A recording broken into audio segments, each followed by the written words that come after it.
मनीषा और वरुण दोनों की नई नई शादी हुई थी। दोनों ने बड़ी मुश्किल से परिवार को मनाकर लव मैरिज की थी। मनीषा को उसके ससुराल वालों में कोई भी पसंद नहीं करता था, क्योंकि मनीषा ने लव मैरिज नहीं, जैसे मानो कोई पाप कर दिया हो।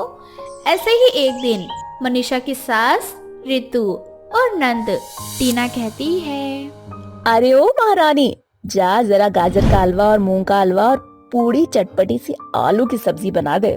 अरे माम, ये सब मुझे नहीं खाना, मुझे तो कुछ और खाना है।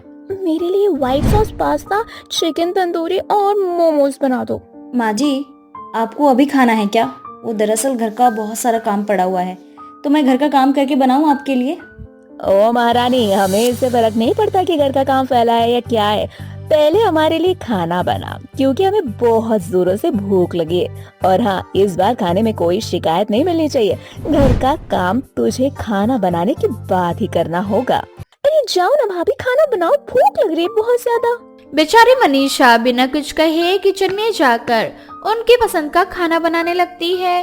और थोड़ी देर बाद दोनों माँ बेटी मिलकर खाना खा ही रही होती है कि इतने में रितु की सहेली बबीता आ जाती है।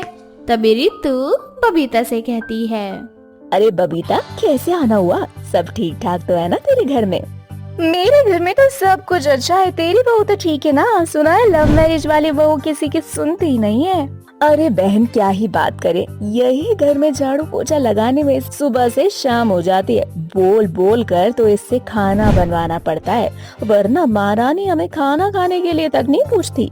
अरे कहीं ना कहीं तो इसकी माँ होती तब तो इतना प्यार करती। अगर मैं इसकी माँ होती तब मुझे इतना प्यार करती।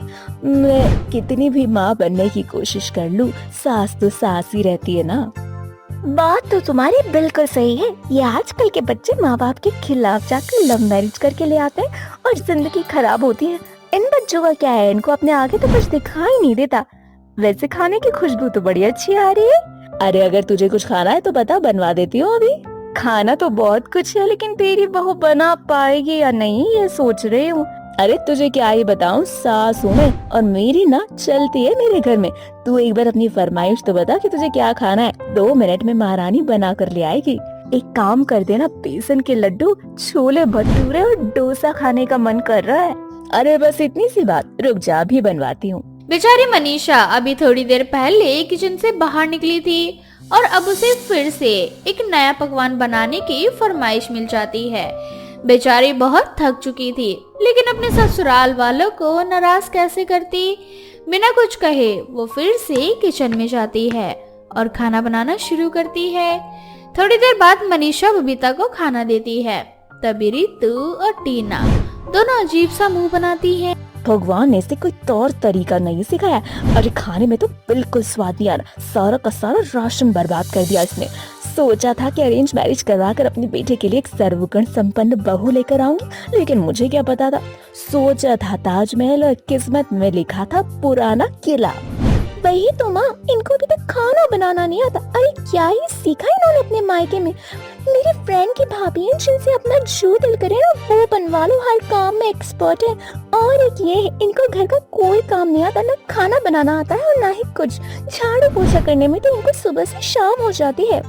अरे खाना तो बड़ा स्वादिष्ट है। तुम दोनों माँ बेटी क्यों खामखा परेशान कर रहे हो बेचारी को? ये तो बिना कुछ कहे तुम्हारे लिए इतना सब कुछ बनाने के लिए तैयार भी हो गई। वरना जो अरेंज मैरिज की बहू होती ना, वो किसी भी काम को सुनने के लिए जल्दी तैयार नहीं होती, उल्टा 4 सुना देती है।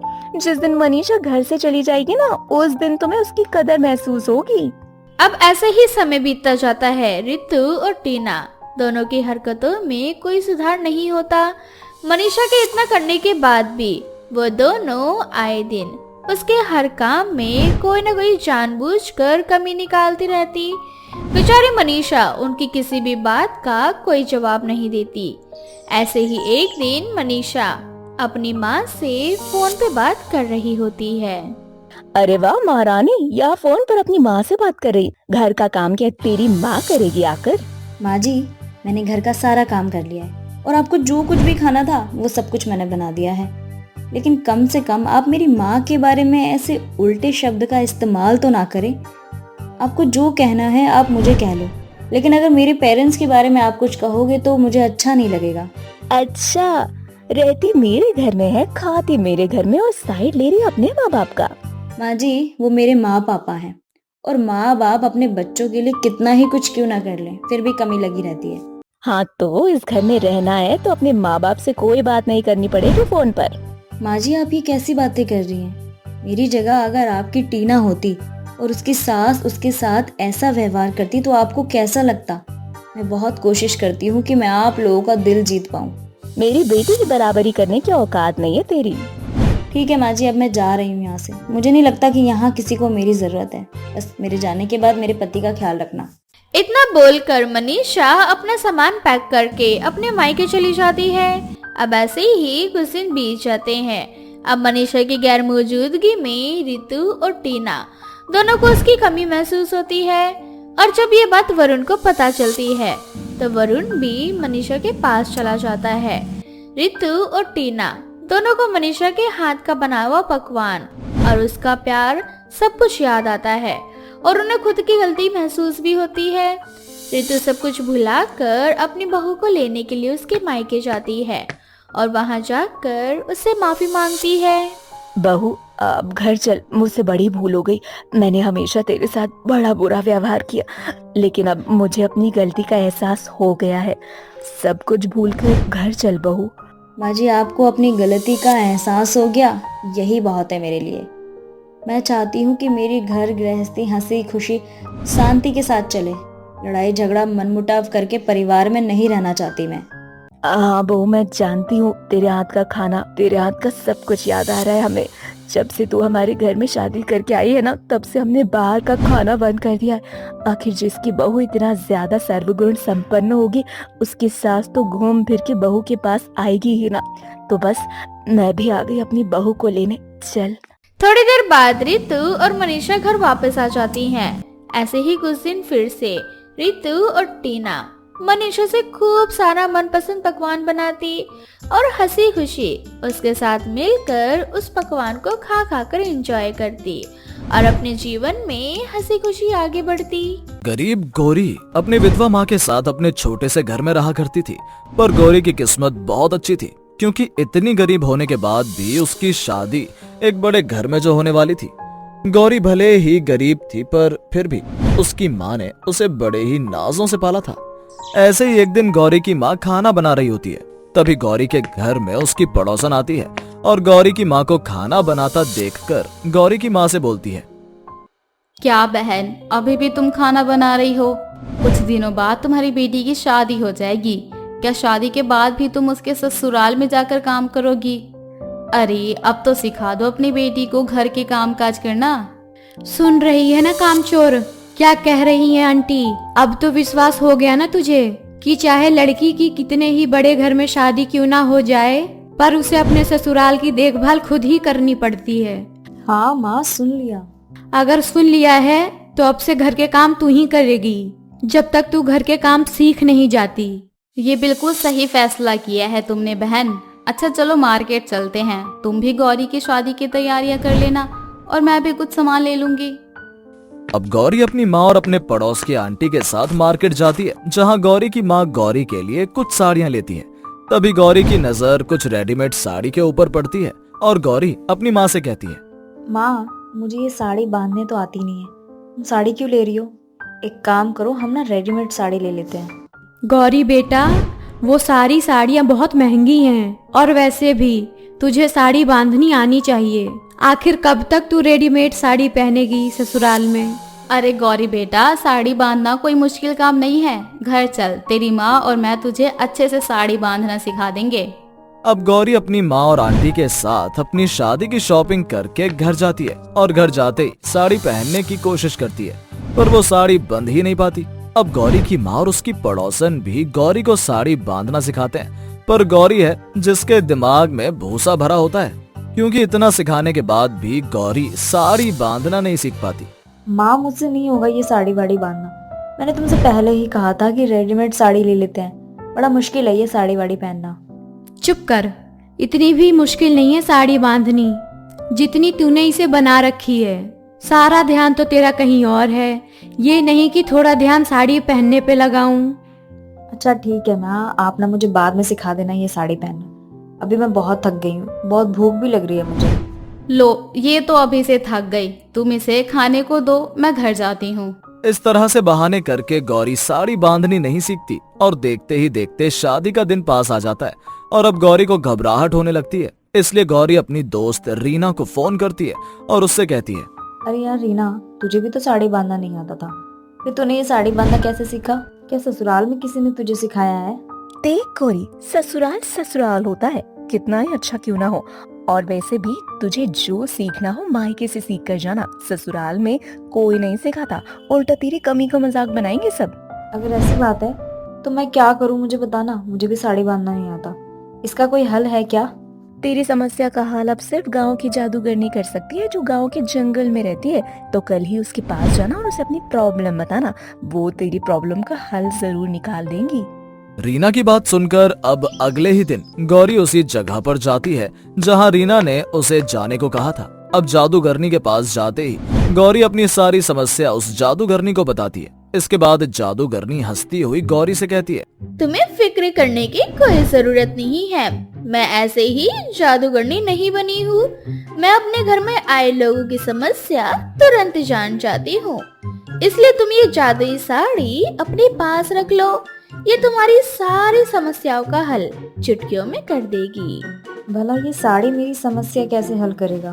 बस तुम्हें इस साड़ी को अपने हाथों में पकड़कर इससे कहना है, हे जादुई साड़ी, आज अपना रंग और डिजाइन बदल और अपने आप मेरे बदन में लिपट। अब गौरी जादूगरनी की बात समझ जाती है और अपने साथ वो जादुई साड़ी घर लेकर जाती है। कुछ दिनों बाद गौरी की शादी हो जाती है। क्योंकि गौरी को साड़ी पहननी नहीं आती थी, इसलिए वो जादुई साड़ी का इस्तेमाल करती है और जादुई साड़ी को अपने हाथों में लेकर जादुई साड़ी से कहती है, हे जादुई साड़ी, आज अपना रंग और डिजाइन बदलकर अपने आप मेरे बदन में लिपट जा।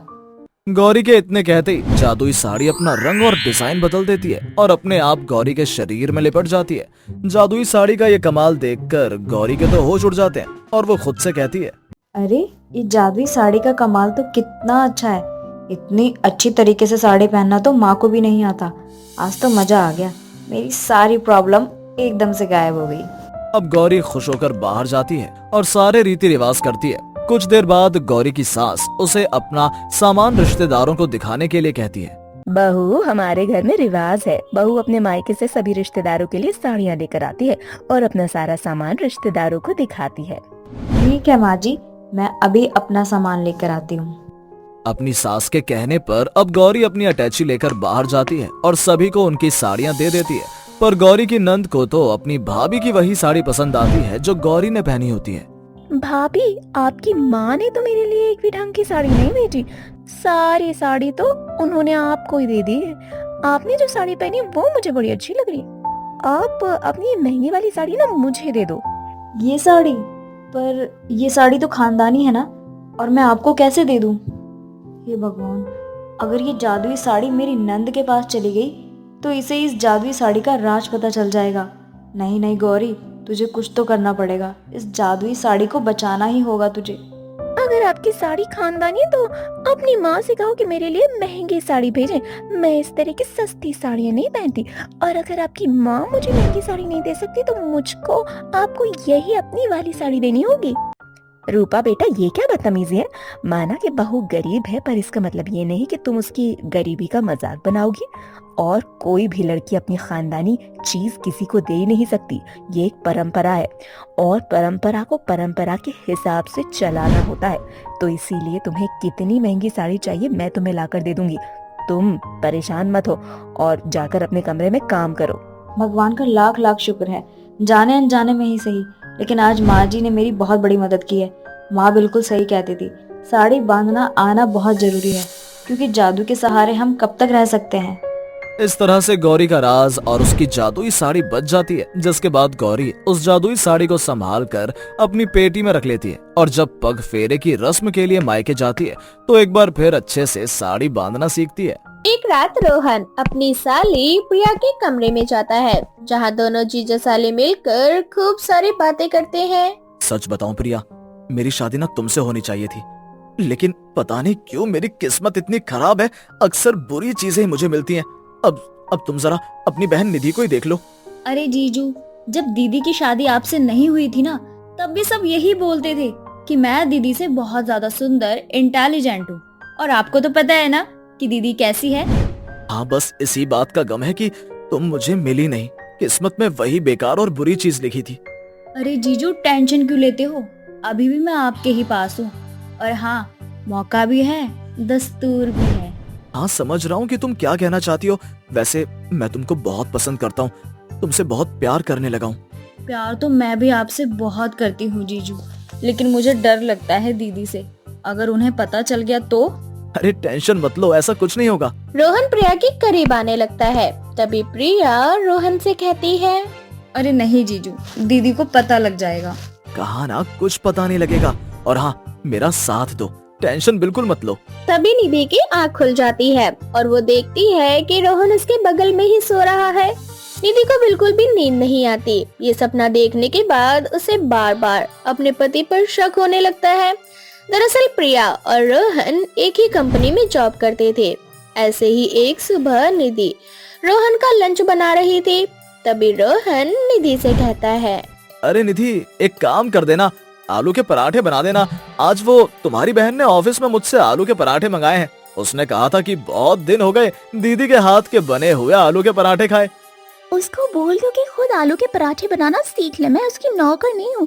जब मैडम फरमाइश करेंगी तब यहाँ आप उसके लिए आलू के पराठे बनवा कर ले जाते हो। उसको बोलो अपना ध्यान खुद रखे, वो बच्ची थोड़ी है। इतना ओवर रिएक्ट क्यों कर रही हो तुम?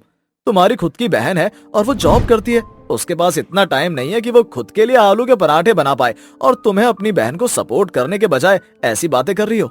यही तो दिक्कत है ना, वो मेरी बहन है, लेकिन सबसे ज्यादा चिंता तो आपको लगी रहती है उसकी। तुमसे बहस करना ही बेकार है, रहने दो, पराठे बनाने की जरूरत नहीं है अब। रोहन निधि की बात से नाराज हो जाता है और वो ऑफिस के लिए निकल जाता है। ऐसे ही शाम को रोहन प्रिया को लेकर एक रेस्टोरेंट में जाता है। वहां जाने के बाद वो निधि से फोन करके कहता है, निधि, एक काम करना, मेरा खाना मत बनाना आज। मैं और प्रिया रेस्टोरेंट में डिनर कर लेंगे। तुम अपने लिए खाना बना लेना, या फिर तुम अभी अगर खाना खाना हो तो बता दो, मैं तुम्हारे लिए बाहर से ले आता हूँ। तुम उसके साथ रेस्टोरेंट में खाना खाने के लिए चले गए। उसके साथ खाना खाने के लिए तुम्हारे पास समय है, लेकिन अपनी पत्नी को टाइम देने के लिए तुम्हारे पास बिल्कुल टाइम नहीं है। हाँ, हद होती है किसी चीज की। तुम्हें ना खुद पर भरोसा है, ना मुझ पर भरोसा है, ना ही अपनी बहन पर भरोसा है। तुम्हारी सगी बहन है, लेकिन फिर भी तुम उस पर और मुझ पर बहुत ज्यादा शक करती हो। लेकिन अब तुम्हारे शक करने की वजह से मैं प्रिया से बातचीत करना तो बंद नहीं करूंगा, क्योंकि वो मेरी साली ही नहीं बल्कि मेरी ही कंपनी में काम करने वाली मेरी एक फ्रेंड भी है। हाँ तो ठीक है, तुम्हें अगर उसके साथ रहना है तो रहो, मेरी चिंता करने की कोई जरूरत नहीं है तुम्हें। रोहन भी गुस्से में फोन काट देता है। रात काफी हो जाती है। निधि रोहन का वेट कर रही थी। रात के करीबन 12 बज जाते हैं। निधि को टेंशन होने लगती है। वो रोहन और प्रिया को फोन करने लगती है, लेकिन दोनों का फोन बंद आ रहा था। निधि के मन में बहुत सारे बुरे विचार आने लगते हैं। कहीं मेरा सपना सच तो नहीं होने वाला? कहीं मेरा पति और मेरी बहन दोनों किसी होटल में मुंह तो काला नहीं करवा रहे? मुझे तो लगता है जरूर यही बात है, तभी फोन बंद आ रहा है दोनों का। अब मैं इस घर में एक पल भी नहीं रह सकती। ये सब सोचते सोचते निधि की आंख लग जाती है। प्रिया और रोहन दोनों एक होटल में होते हैं, जहां दोनों जीजा साली के रिश्ते को शर्मसार करते हैं। एक बार फिर से निधि की आंख इस बुरे सपने के साथ खुल जाती है। वो तुरंत अपनी माँ विभा को फोन लगाती है और रोते हुए कहती है, माँ जी, मैं तो लुट गई, बर्बाद हो गई। अरे मेरी बहन ने मेरा घर तोड़ दिया। उसे ही मेरा ही पति मिला था चक्कर चलाने के लिए। माँ जी, अब मैं और कहाँ जाऊँ, किसके सहारे जीऊँ? अरे बेटा, अब रोती रहेगी या बताएगी कि आखिर क्या बात है?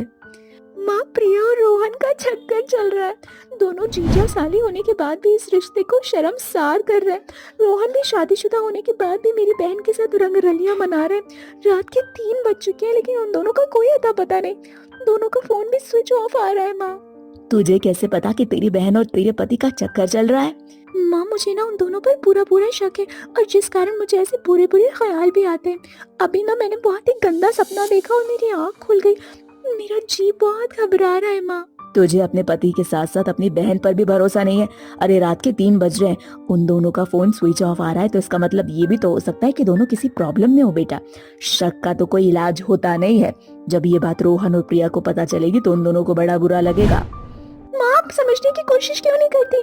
मुझे पूरा यकीन है उन दोनों का कुछ ना कुछ तो चल रहा है। कभी तूने अपनी आंखों से ऐसा कुछ देखा है जिससे तुझे ये लगे कि प्रिया और रोहन का कुछ चल रहा है? बेटा, जब तक हम अपनी आंखों से और कानों से पूरा माजरा समझ नहीं लेते तब तक हमें उसके बारे में बोलना नहीं चाहिए। और तुझे इतने बुरे सपने इसलिए आ रहे हैं क्योंकि तू 24 घंटे यही सोचती रहेगी कि तेरा पति तेरी बहन के साथ ये कर रहा है, वो कर रहा है। लेकिन माँ जी, रात के 3 बज चुके, वो लोग घर क्यों नहीं आए? यही तो सोचने वाली बात है ना। क्या पता ऐसी कौन सी प्रॉब्लम हो गई हो। सुबह होते ही हम दोनों पुलिस स्टेशन चलेंगे। थोड़ी देर बाद निधि के फोन पर फोन आता है। निधि भागते हुए अपनी माँ को लेकर हॉस्पिटल जाती है, जहाँ वो देखती है कि रोहन और प्रिया दोनों का एक्सीडेंट हुआ था और वो दोनों अलग अलग वार्ड में एडमिट थे। उन दोनों को इस तरह से देखकर निधि को बहुत बुरा लगता है और उसे खुद पर शर्मिंदगी महसूस होती है। तभी विभा उससे कहती है, देख लिया बेटा, दोनों बच्चों का एक्सीडेंट हो रखा है, इसलिए उनका फोन भी बंद था और दोनों यहाँ एडमिट है। अरे शर्म आनी चाहिए तुझे। पति पत्नी के बीच लड़ाई झगड़ा चलता रहता है, लेकिन कम से कम अपनी बहन के साथ तो तू बचपन से रही है। क्या उसे तूने बिल्कुल भी नहीं जाना कि वो कैसी है? हाँ माँ जी, आप बिल्कुल सही कह रही हो। मुझसे बहुत बड़ी भूल हो गई। सही कहा है किसी ने कि शक का कोई इलाज नहीं होता। निधि को अपनी गलती का एहसास हो जाता है। 5 दिन के ट्रीटमेंट के बाद डॉक्टर प्रिया और रोहन को घर भेज देते हैं। ऐसे ही समय बीतता जाता है। निधि प्रिया और रोहन दोनों का ख्याल अच्छे से रखती है। अब निधि के मन से वो शक भी हमेशा हमेशा के लिए निकल जाता है जो उसे अपनी बहन और पति पर था।